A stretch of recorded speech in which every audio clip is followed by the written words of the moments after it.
This video is for biologists as it will be all the summarization of the facts all together in one. And for non-biologists, it will give you the structure how to go in depth about all these things. So let's start. We all know the basic unit of us or any living being is the cell. Cell is the basic unit of life. And when so many cells collect together, they form a tissue. And when many tissues collect together, they form an organ. When many organs work together, they form an organ system. And when we have an organ system, we call that we have an organism. So, how this organism is actually made? So, when a sperm cell, which has a haploid DNA, and an egg cell, which also had an haploid DNA, go on to fertilization, it produces a zygote, which has diploid DNA. Means it has both the strands, one from sperm, male parent, and one DNA strand from female mother, and then it has double stranded DNA. Now, this cell goes on to have majority of mitosis. Cell multiply and then forms a tissue, which forms an organ, which forms organ system and organism. So usually cell goes to two processes, meiosis and mitosis. So in this organism, which is fully formed, when it will form a gamete cell, meiosis will occur. The cell will be divided into half. But for development, we need the other process, which is mitosis, where cell multiply. Okay. Now, if I go back into the process, how actually life arose. So, let's go back to into evolutionary biology aspect, abiogenesis process, how the atmosphere of Earth was, how different biomolecules one by one formed, and now we categorize them as carbohydrates, proteins, nucleic acids. So DNA or RNA both are nucleic acids. DNA is double stranded and RNA is usually single stranded. RNA can have multiple types: rRNAs, mRNAs, tRNAs, small nuclear RNAs, long non-coding RNAs, etc. etc. So if we deep dive into how a cell look like and where is the DNA present. So cell has a cell differs from organism to organism. If I specifically talk about animal cell, then it has certain structure.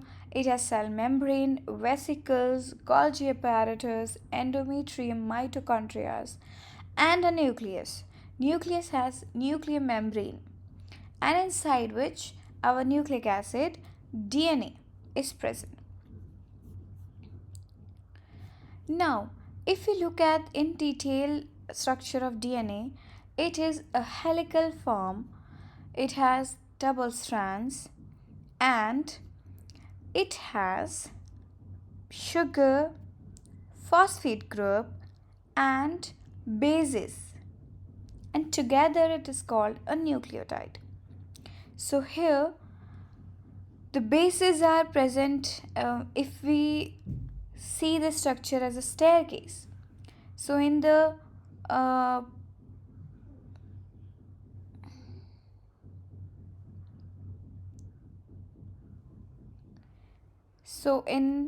so at places where we put our foot, the bases are present and they are connected through hydrogen bond. So if we go into detail how the structure is maintained, we can see here. this is the thymine. So one thing we have to note down is that there are fixed bases. For example, adenine, guanine, thymine, cytosine. These bases are present in DNA. And in RNAs, all the bases are same, but instead of thymine, it has uracil. Okay. So in DNA, if we are zooming in this figure, so we have thymine attached to the sugar molecule, then we have a phosphate group, then a hydrogen bond is formed with the adenine on the next strand, and then the adenine is attached to again the sugar, and then we have hydroxyl group, and then we have phosphate group. And similarly, this is hydrogen bond formation here. Now when this whole structure has to combine with the another base, there is the formation of a phosphodiester bond here. So every chromatin, or I should say every DNA strand, will always have a fifth prime and a third prime. So this is one strand, fifth to third. And in the another strand, the priming is opposite. So we can see the third hydroxyl group is above and the fifth phosphate group is below. So in another strand, the priming is opposite. So here it is fifth to third, here it is third to fifth. But we have to always remember transcription or translation or replication. All these process always occurs from fifth prime to third prime. Okay, so this is the basic structure. Now, this bond here is sugar phosphate backbone, and in this structure the nitrogen bases are bonded with each other through hydrogen bond. This is the major group, this is minor group, and we are not going into very much detail of DNA structure because this is just a summarization. Okay, so this is the structure of DNA. Now you saw in the figure that how A is coming after T, T is coming after C, C is coming after G. Okay, or somewhere in the DNA this can happen that we have repeats. For example, ATCG repeats. ATCG present at this position, then we go ahead in DNA, maybe here this whole repeat is present. Now this repeat can have certain length. For example, it can be of 3 base pair or the repeat can be of 10 base pair. For example, A, T, C, G, G, G, G, A, T, G. This long bases are repeats in one position, then ahead we go into the length of the DNA, again this repeat is present. Or one more thing which can happen is, we all know that 99% of our DNA matches with all of among us, but there's 1% where it changes. So to find out which position in the population differs, it is called polymorphism. So usually we do GWAS studies for finding out single nucleotide polymorphism, or in this category we work, where we find out positions in the population among individual which differs. Okay, that's one thing. Second thing was the repeats.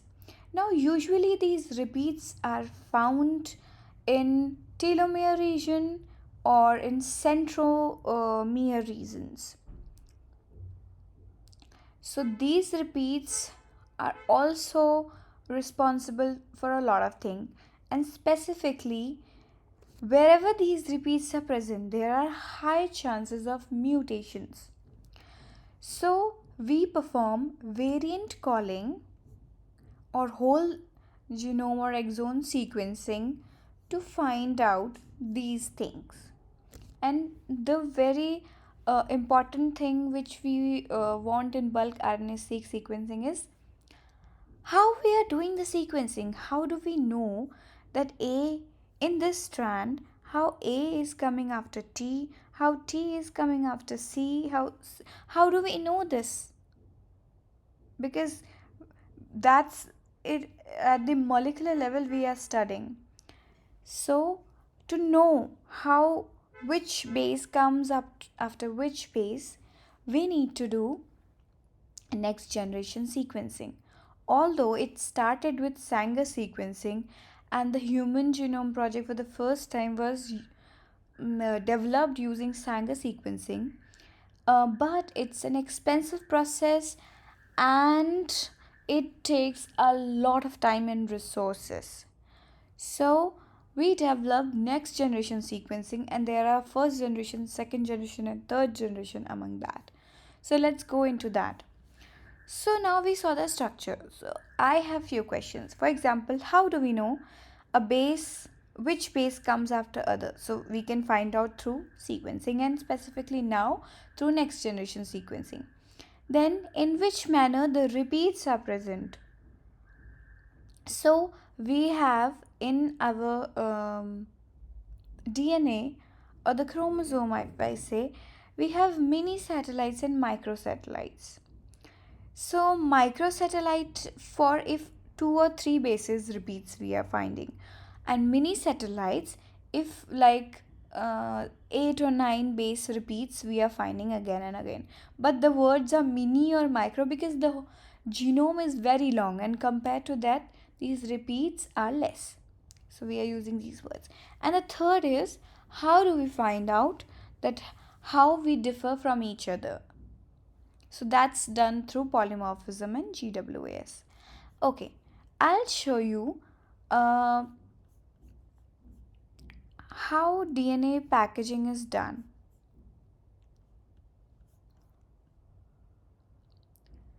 So we have, it starts, I told you the process called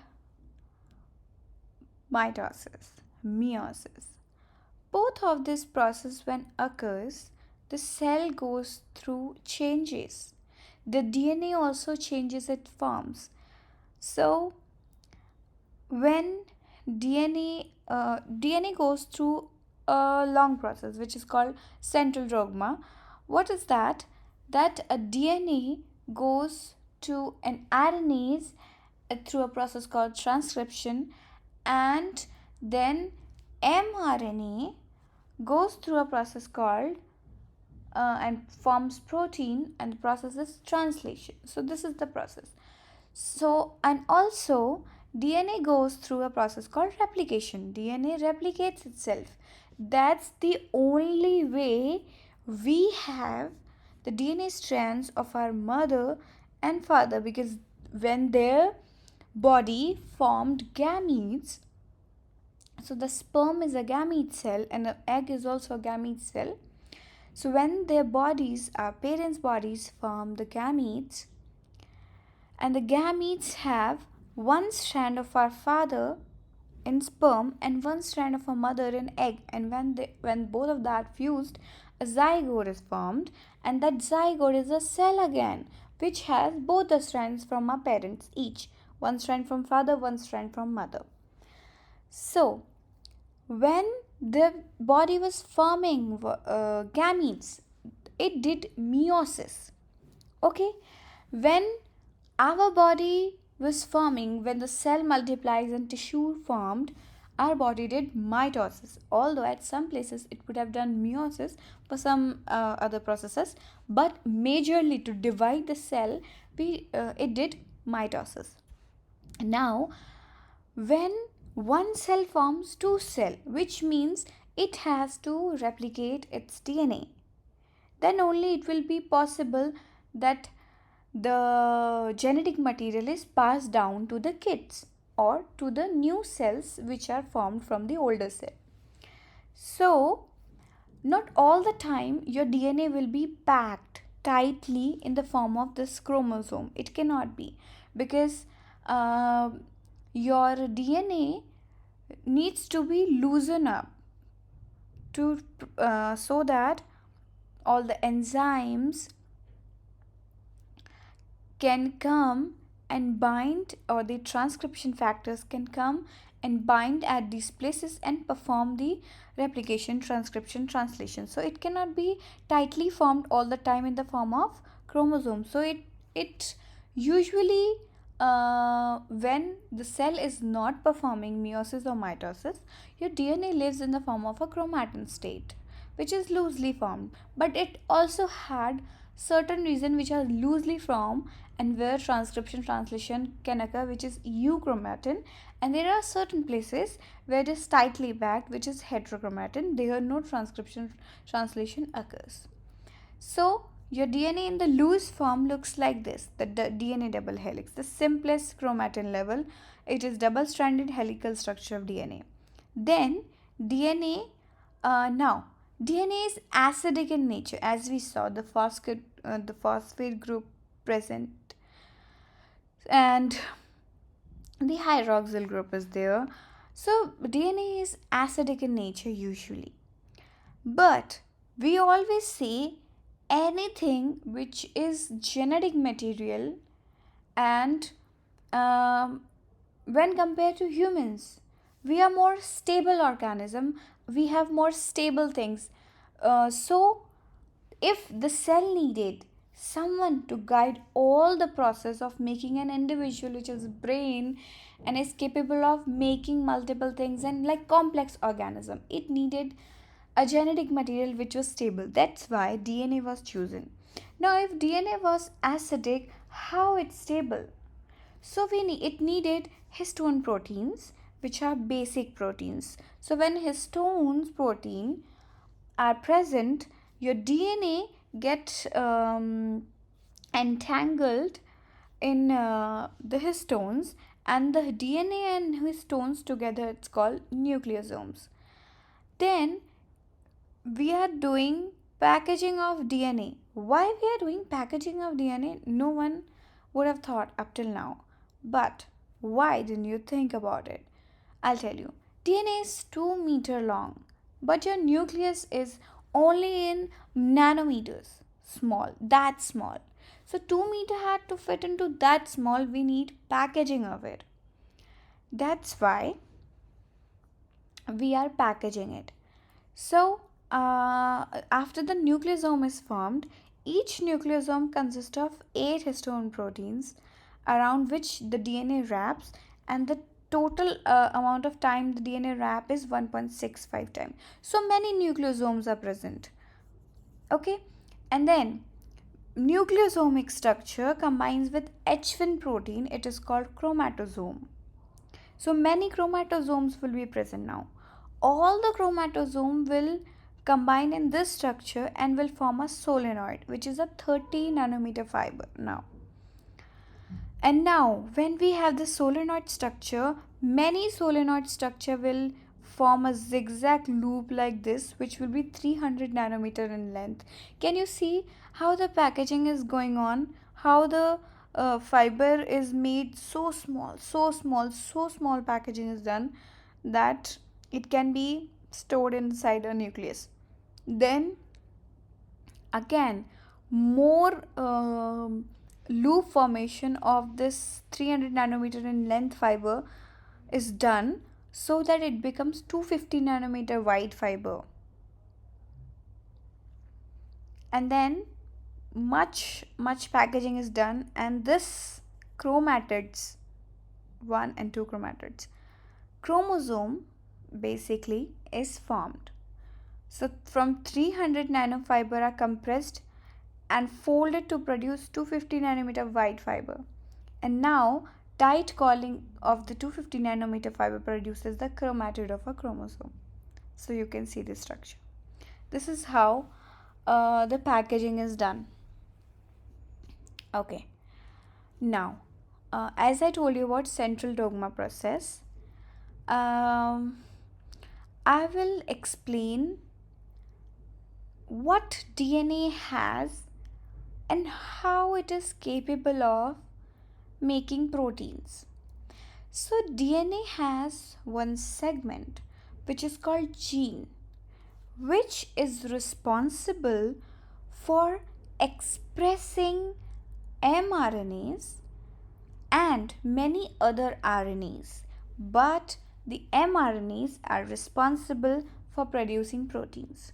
Now, this gene can be switched on or switched off, but it has two types. There are some genes which are called housekeeping genes. They are permanently switched on because there are certain processes in our body which require constant processing.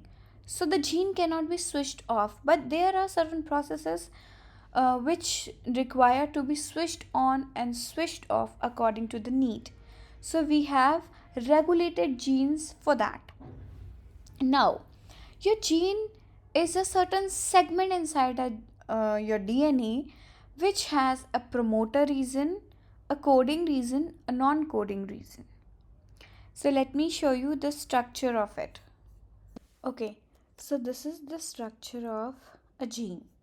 It has a regulatory sequence in the upstream and a regulatory sequence in the downstream, and an open reading frame which has a start codon and an end codon.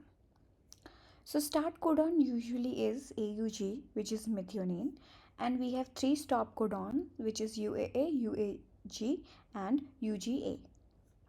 So in the at the start upstream regulatory sequence, we have distal control elements which can be enhancer or silencer.